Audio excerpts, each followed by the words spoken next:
Greetings, this is Michael W. Ford. It's been a while since I posted a video, but the reason for my delay was the intense completion of my new book, which is being published and available on October 11th, Friday. And the book is Lilith and Lamaštu, Legends of the Ancient Abyss. This grimoire is very special because it begins as a historical, mythological, and then magical formulation of Lilith through history. And there are a few really good Lilith books or studies and works that have been done in the occult community, but also elsewhere. And so my approach to this grimoire is decidedly a bit different than what has been published. Now, my friend and fellow Luciferian or practitioner, Asneth Mason, in the past few years published a very high level and articulate and excellent Lilith book. And so understanding that, I don't repeat in my works the same avenues generally that someone else has already forged. My focus on Lilith and Lamashtu is to present to you the more subtle, obscure, or not as well known aspects. A study with the etymology, a focus on the names, the mythologies, the magical lore, and then a short, focused, direct series of spells, invocations, and mantras to be used by the modern Luciferian. Now, this grimoire, Lilith and Lamaštu, Legends of the Ancient Abyss, is, first of all, exploring the dark, demonic feminine. But it's not specifically in a focus of, in totality, gender. No. It is one half, the Lilithian current, Lilith, as a symbol, as a spirit, as a goddess, as a demoness, is one half of the adversary. Those specific types of energy are opposite in some ways, having different qualities. While Samael, the masculine, is the force and power, the earth, the fire of will, the ever-consuming strength and force in a often logical or obsessive directive way. The creative aspect of, say, the goat, Azazel, Pan, a satyr, something like that. That's one half of the adversary. It's not just for men. It's something, these elements are within us, within nature. So outside of the concepts or the idea of gender, it's much deeper than that. Lilith, on the other hand, collectively, is the fire serpent, the Shakti of Tantra, tantric mysteries, the fire serpent that connects the chakras, the muse, the inspiration, the one that awakens the masculine. And in unity, there is a type of black alchemy or infernal union that can be undertaken by the individual, by the initiate over time. This infernal union begets a balance and a clear direction and focus of one's true will. Not always is this balance maintained when this occurs. It has to be periodically refocused. This is just the nature of being a human. So this book offers a comprehensive exploration of the mythological and magical figures Lamashtu and Lilith. And I am focused in this work on tracing their origins, the roles, and transformation across numerous cultures and time periods. Chapter 1 of Lilith and Lamaštu introduces Lamashtu as the ancient Mesopotamian goddess turned demoness, detailing her characteristics, names, the different names, and the types of activities attributed to her. It also covers related figures like Demi and Pazitu, and delves into the forms and natures of Lamashtu, including her role in black magical theurgy, or compelling through one's isolated psyche, the will, directing deific mask or god forms towards transformative points in the rational, practical, physical world and your internal, psychological, and spiritual world, the inner and the outer, essentially. Lamashtu's origins are obscure, but key to the origins of Lilith as you recognize her today. Lamashtu, as treated in the Exorcist Believer movie, while I could have done so much better of a job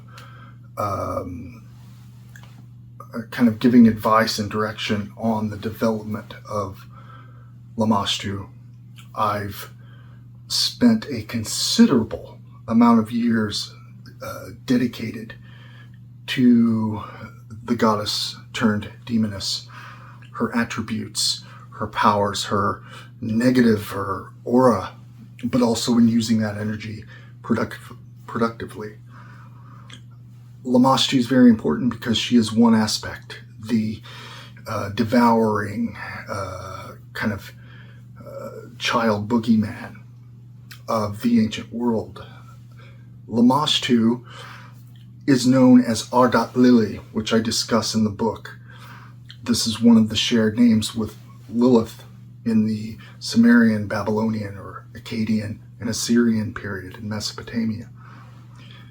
This is all discussed, including translations of spells to banish her, which can be used as invocations. In my work, Sabeti, I have a lot of material on and dedicated to Lamashtu, also in Mascom Whole, but this book really goes into the history and lore and how she was interpreted in that time period.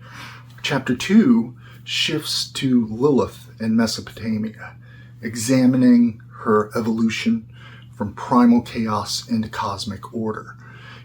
This work discusses her connections with other deities, surprisingly, such as Inanna and Ishtar, and introduces related demons such as Lilitu and Abasu. Lilith is known in three types initially of wind and storm spirits, later night spirits. And these are Lilu, the aspect of Ishtar, the demonic owl-like, raw, primal, emotional, intuitive, sexual force. Then Ardat-Lili, the maiden of Lilith, also another succubi, demoness vampire. And Lilu, which is the male incubus, which is another type, little known, masculine spirit.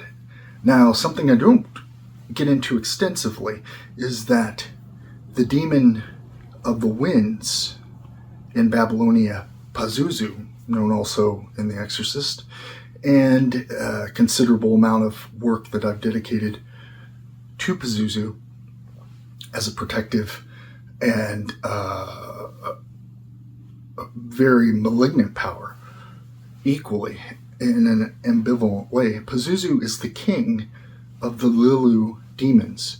So if you have a concept of what did Lilith appear like beyond having wings, the appendages of an owl, the talons, and the beautiful woman aspect, there's also a demonic, composite, therionic, or beast-like aspect, the disorderly chaos of the abyss that is Pazuzu's manifestation or depictions.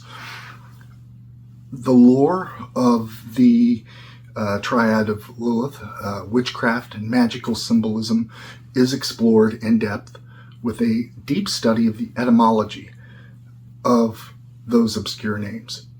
Chapter 3 expands to Lilith's presence in the ancient world, including her depiction under different names in the Testament of Solomon, the Talmud, and the Aramaic incantation bowls from Sasanian Iran and Mesopotamia around the 6th, anywhere from the 2nd to the 8th century CE Common Era.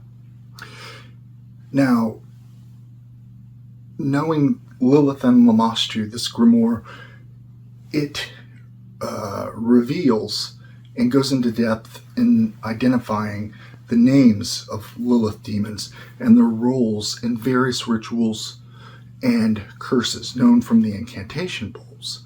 Lilith is identified in the Greek, Middle Eastern, and Turkish world, including her many names of power, used to summon or to banish her from those who perceive an affliction by her legions of wind demons. Now, to that point, Lilith and all of her and Lamashtu are indeed seek to feed upon the young women, but also men, all types. And now we shift into chapter 4 with Lilith and her association with Cabala, the Zohar. In the Kabbalistic tradition, her relationship with Samael, her influence in Klopothic or Sitratra spears of Malkuth and Yesod. It also discusses her role as a succubus and child demon that focuses on the young. Her depiction in also a necromantic grimoire from the 16th century, believe it or not. The four matrons, including their associations and symbolism, are revealed and provides a perception of balance between the demonic and deified aspects, suggesting a deeper knowledge behind the mask of the goddess. The Hebrew legends of the Cave of Lilith, the medieval use of the magical mirror of Lilith from that necromantic grimoire, are studied and presented from a 15th century and 16th century Hebrew and German necromantic manuscript. Chapter 5 finally focuses on nocturnal spells and rituals involving Lilith, portraying her as a seductress, a muse, a patron spirit of the black witch, vampire, destructive, predatory, but also a guiding patron goddess who, if one approaches with strength of will and can pass the tests and the temptations, will be smiled upon by the demoness or queen of demons. The nocturnal spells and rituals in chapter 5 really provide a decisive, specific insight into the practical aspects of invoking Lilith in one's magical practices, man or woman. So this book, beautifully illustrated by Mitchell Nolte, Asneth Mason, who really conceptualizes and captures the symbolism and depiction, the iconography of Ardat-Lili, Lilu and Lilu, Lamashtu, different variations of Lilith, including specific focus sigil, which really is for one's projection and meditation with the aspects of Lilith. The introduction and preface by Hope Marie Ford and Asneth Mason wrote the introduction for the book, which I am greatly honored and happy to work with her on this, being someone who's been dedicated to Lilith for so long.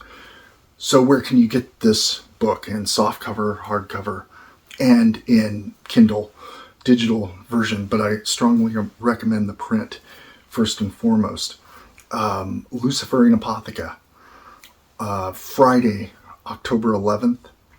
And I encourage you to get a hold of this book. It's essential for the season of Samhain, season of winter, and to study it. And it's also a good companion to one of my previous grimoires, Infernal Union, Sinister Initiation, and Satanic Psalms. This is really a master left-hand path Bible, if you will, on utilizing philosophy and magical approach.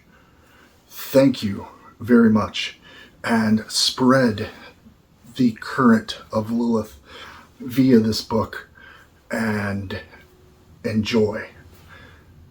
Banama Araman.